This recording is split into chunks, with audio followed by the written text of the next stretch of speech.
He pleaded for mercy, but the prince's judgment was final. Benvolio, tell me everything that you witnessed. Tybalt came and finding Romeo, and he's very angry. And then he got into a fight with Mercutio. And Tybalt killed Mercutio. And because of the anger of Romeo, he killed Tybalt. I hereby declare that Romeo was banished from the Rhine. Only vanish? Not another word. Romeo must leave immediately. If I see him from Verona, he will end up here.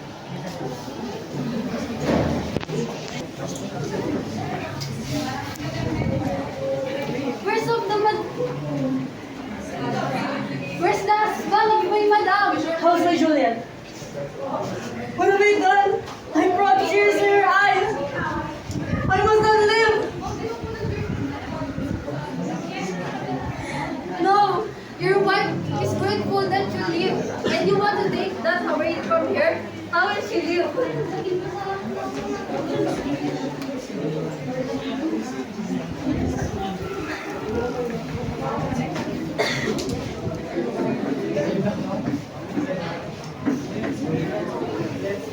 Romeo, think straight. Before money, I will arrange your stay. You will get everything you need. I will send you letters about Juliet and Verona. Things will happen. Go meet your wife before you leave. At the house of Capulet.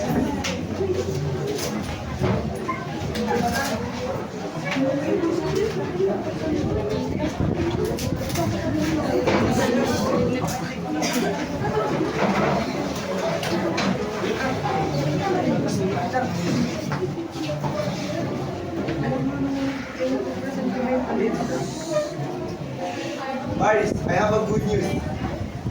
I have decided to get you and Juliet married this Thursday. I love Juliet. I have waiting for long. But does she want to marry me? I don't have to ask for her consent, and this is the best way to take her out of that type of death. If that's the way, I wish Thursday were tomorrow.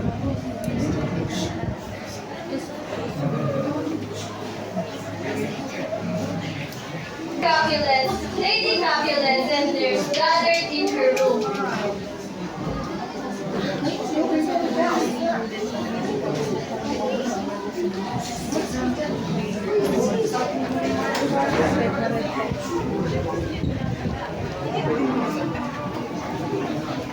It's not morning yet, my husband. It's night. Go to sleep again. No, my love. It is morning, and I either must leave and live, or stay and die. And I know that you want me to live and stay here by your side. No, it's morning. You have to leave. But I don't want to. Madam, your mother's come. You will meet again soon, right? I don't doubt it, because every second I'm away from you. My breath will surely run out. Farewell, my love. But why doesn't I think that I will use you? You only feel that because you love me. And don't let your sadness come and eat you. Send a message for me every day. I will, and every second, I will cherish my messages for you. Goodbye, my love.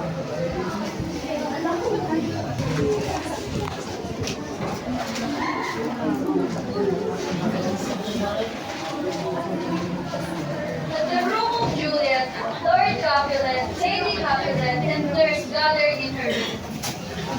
You will marry Paris. No!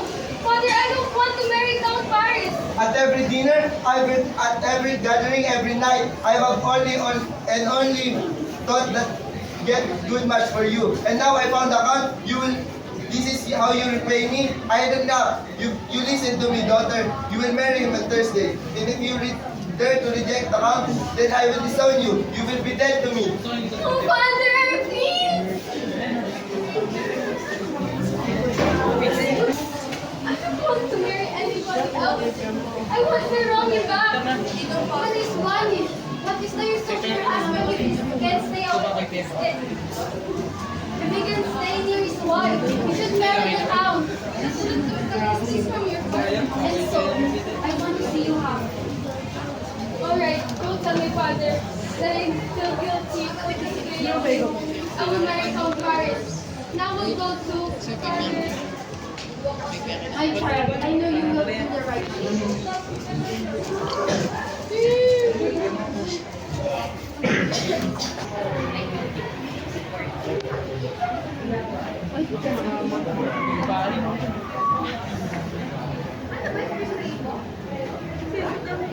I understand your pain. Do you? Does anybody understand? My love is vanished, and now I am forced to marry another man. And because of that, my heart wants to leave my body. It refuses to live without Romeo. If you don't help me, I will surely die. I promise you, that would be better than without my love. Give me no another. You and Romeo are gifted. I cannot see my feelings. There is no way, but it will work a lot of it. I will give you a choice of instruction from a very love. If it stop your voice right, keep thinking with it. Your family will marry you with a fabulous love. I will send a letter to Romeo. If everything goes perfect, you will make matters to the Romeo. You will get started your own. But if your Romeo doesn't reach the side, you will find yourself. That's the only way. I am afraid. Look, they under tomorrow with your wedding day. I will send for a judge to take my business. Take it along your love. Tomorrow night, send your nurses away and bring it will take a bed immediately. Your bed or child without you.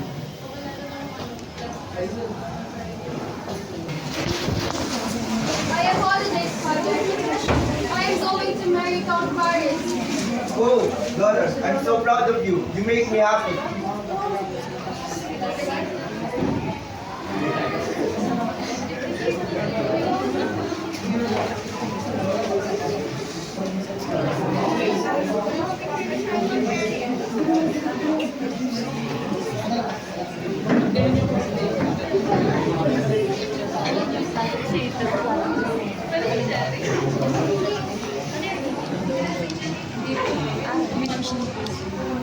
Juliet, what makes you so much sleeping your wedding day? Come on, child, wake up! Juliet! Juliet, why is it your fast? No, no, no!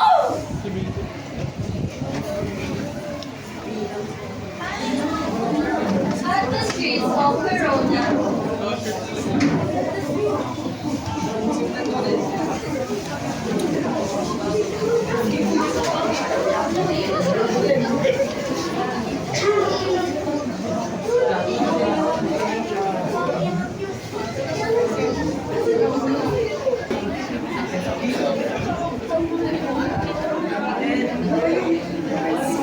the Capulet carries the home of Juliet, with Lord Capulet and Lady Capulet. Oh no, And the Juliet! father sees them and immediately goes to Romeo.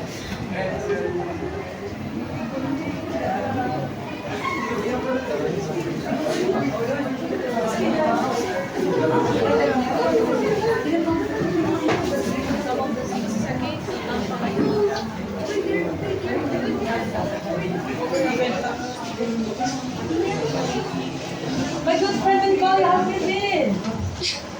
How's my lady? I know she's been a class. She can have her tea. And Valia? Why aren't you answering me? What did I see? As beautiful as them. The heaven were always jealous. They took her back. Their Juliet is dead. That is a lie! I wish it were. I wish with my own heart and soul that it were. No! My love betrayed me! Her heart stops and mine still beats. No! Romeo! Leave me alone!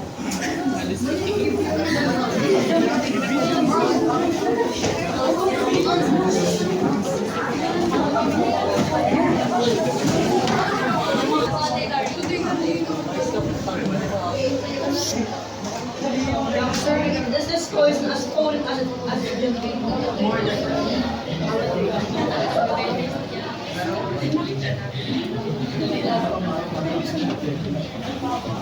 At the cell of Friar Lawrence.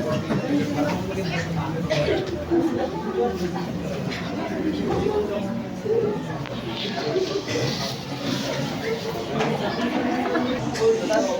could not deliver to the I could not deliver the letter to Romeo.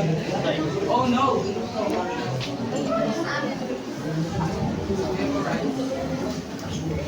Let the Capulet know.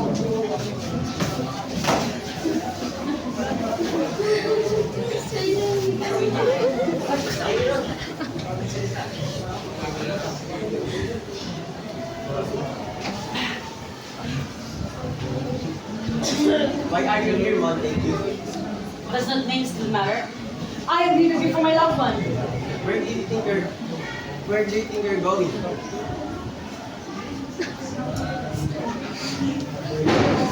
How dare you step here in Capulet Toast? I don't mean you no harm. I am here to kill myself. I can help you there. Oh, they're fighting! I need to call someone.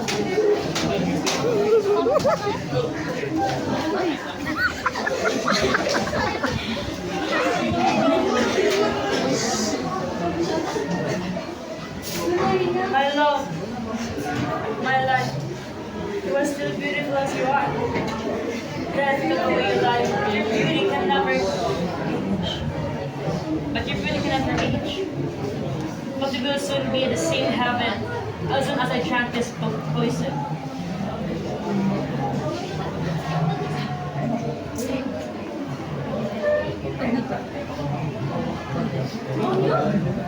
Are we already in heaven? I must have taken the poison hours ago. What? What poison? What poison? I love you, my dear. Romeo! Romeo, no! Her cousin was dead. Her husband was gone. And the world she knew was crumbling around her.